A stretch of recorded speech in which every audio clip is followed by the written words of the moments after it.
Salam sejahtera Malaysia, denyut nadi suara rakyat bergema di channel ini.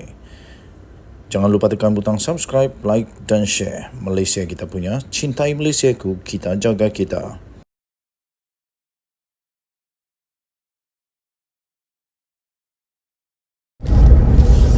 Salam sejahtera Malaysia, denyut nadi suara rakyat bergema di channel ini. Baru-baru ini, pemimpin bersatu mendedahkan kononnya ada 10 orang at least yang akan join Perikatan Nasional.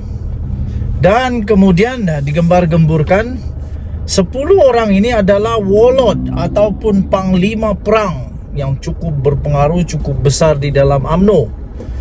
Kemudian dubdab semua diam. Kita tunggu siapa dia. Kita tunggu siapakah yang dimaksudkan ini. Siapa dia yang akan bakal menjadi orang yang melompat ke parti Perikatan Nasional. Terutamanya kalau mereka itu ahli parlimen. Adakah mereka akan terpaksa untuk meletak jawatan sebagai ahli parlimen. Kemudian ada pilihan raya negeri yang terpaksa dibuat semula. Pilihan raya negeri pula, pilihan raya kecil dibuat semula, tapi tak ada desas-desus. Sampai sekarang tiba-tiba Hamzah Zainuddin mengumumkan perkara tentang 10 orang warlord itu. Baru-baru ini Hamzah Zainuddin berkata tak lama lagi akan diumumkan 10 orang ini, 10 orang yang disebut sebagai warlord.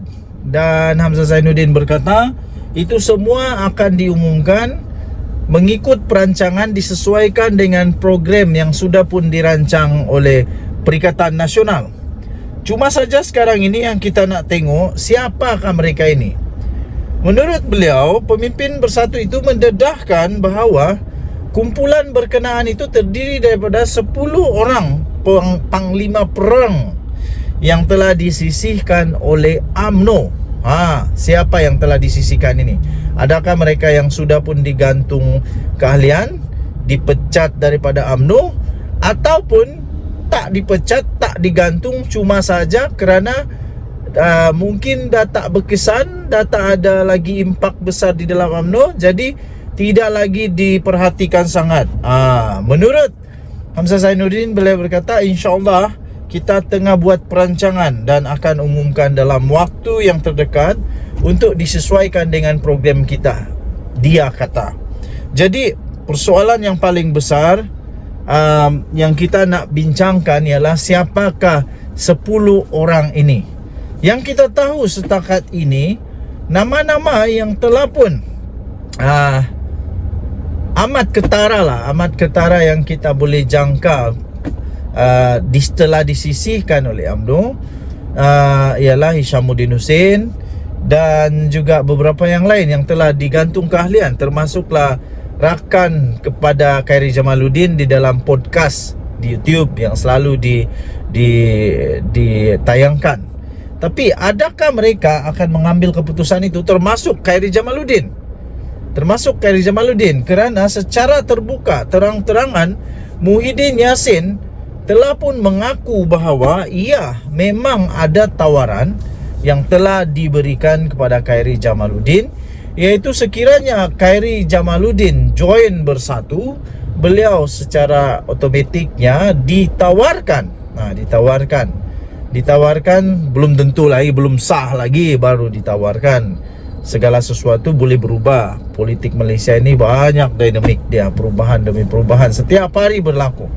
Adakah Khairi Jamaluddin akan ikut kepada bersatu? Dan adakah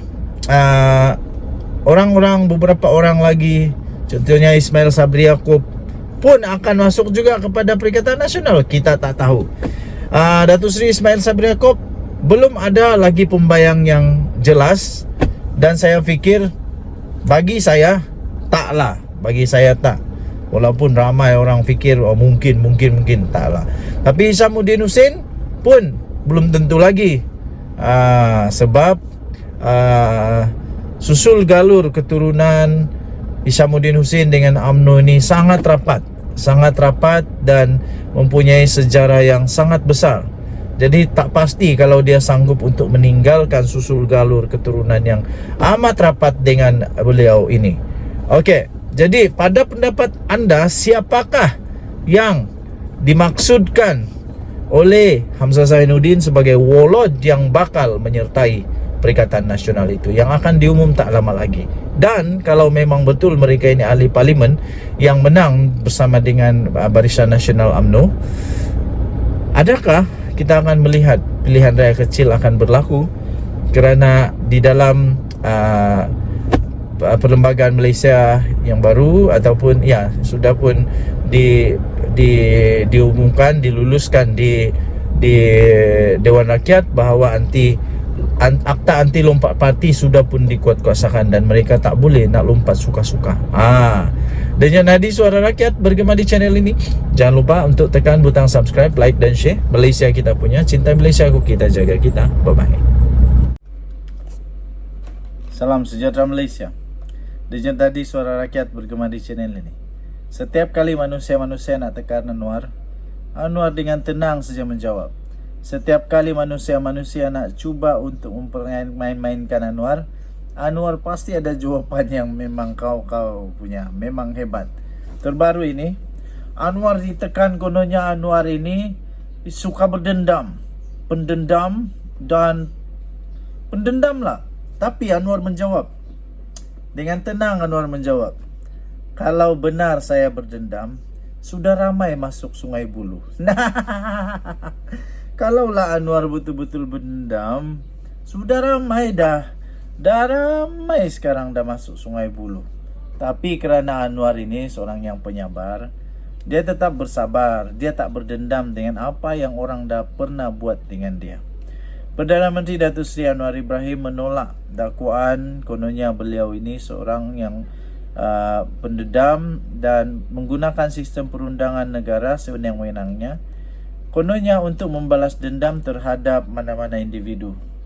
Anwar berkata malah beliau adalah seorang yang sentiasa menghormati undang-undang negara, termasuklah beliau tidak mahu mencampuri tugas-tugas serta keputusan yang dibuat oleh peguam negara dan hakim terhadap sesuatu pendakwaan, katanya. Anwar Ibrahim buat semua bisu dengan jawapan ini. Dia kata, kalau benar saya ni seorang pendendam, sudah ramai dah terpersorok, sudah ramai yang terpersorok ke penjara Sungai Buloh. Tetapi saya tahu perlunya untuk kita pertahankan prinsip keluhuran undang-undang, kata beliau. Siapa yang mau disiasat, didakwa, itu bukan kuasa saya. Kuasa saya kepada pengarahan terhadap institusi keselamatan untuk menjalankan tugas mereka dengan tegas dan berani, katanya ketika beliau berucap sempas menyaksikan pementasan teater Cikgu Anda semalam. Anwar Ibrahim berkata beliau tidak boleh mengarahkan peguam negara untuk mendakwa kerana sesuatu pendakwaan mesti mempunyai fakta yang kukuh. Anwar juga berkata beliau tidak mahu menjadi seorang pemimpin yang menggunakan kuasa untuk menindas dan menzalimi mana-mana individu. Perdana Menteri menegaskan selama 7 bulan memimpin negara, beliau tidak pernah memindah perjawatan institusi kehakiman. Katanya apa saja yang dikemukakan oleh jawatan kuasa membawa kepada ketua hakim negara dihantar kepada saya. Saya ikut proses sahaja.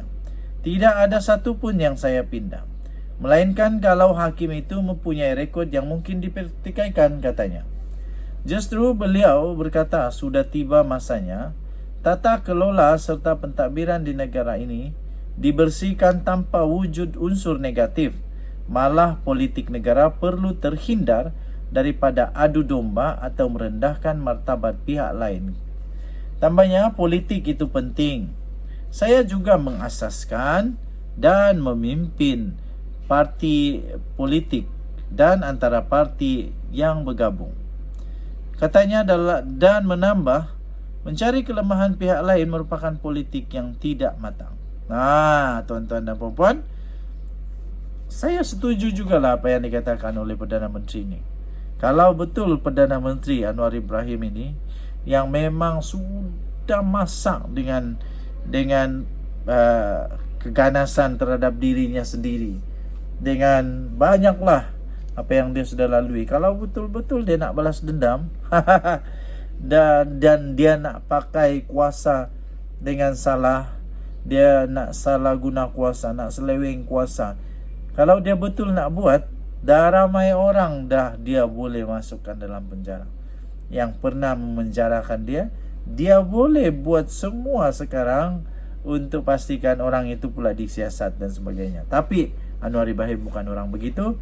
Beliau berkata beliau sentiasa menghormati keluhuran undang-undang negara Malaysia. Dan Yunadi Suara Rakyat bergema di channel ini. Bye-bye.